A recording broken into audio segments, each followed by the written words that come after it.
Allotment का मामला।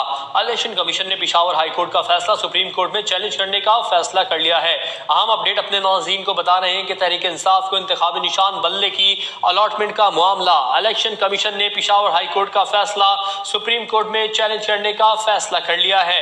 अहम अपडेट दे रहे हैं आपको कि तहरीक इंसाफ को इंतखाबी निशान बदलने की अलॉटमेंट का मामला सामने आया। इलेक्शन कमीशन ने पेशावर हाई कोर्ट का फैसला सुप्रीम कोर्ट में चैलेंज करने का फैसला भी कर लिया है। अहम अपडेट अपने नाज़रीन को देके तहरीक इंसाफ को इंतखाबी निशान बदलने की अलॉटमेंट का मामला।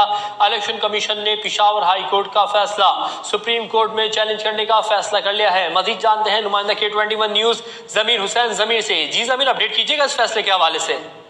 जी बिल्कुल, Islamabad election commission of Pakistan में चीफ इलेक्शन कमिश्नर की ज़ेर इज़्ज़त जो है वो जायजा इजलास हुआ है। बकायदा तौर पर इस इजलास में जो पेशावर हाई कोर्ट ने बल्ले के निशान के हवाले से जो है वो फैसला किया है, उस पर जो है वो मुशावरत की गई है और जो लीगल टीम थी इलेक्शन कमीशन ऑफ पाकिस्तान की उसने उसमें मुशावरत की है। तो चीफ इलेक्शन कमिश्नर की मुशावरत के बाद जो है ये फैसला किया गया है कि जो पेशावर हाई कोर्ट का फैसला है उसको सुप्रीम कोर्ट में जो है वो चैलेंज किया जाएगा। तो उसकी तैयारी जो है मुकम्मल कर ली गई है। अब इस इजलास के बाद जो है ये फैसला किया गया कि अब ये सुप्रीम कोर्ट से जो है वो रुजू किया जाएगा। तो अब थोड़ी देर तक जो है वो सुप्रीम कोर्ट से रुजू किया जाएगा और पेशावर हाई कोर्ट का जो फैसला है वो चैलेंज किया जाएगा। जी बहुत शुक्रिया जमीर हुसैन जमीर, आप हमें अपडेट कर रहे थे।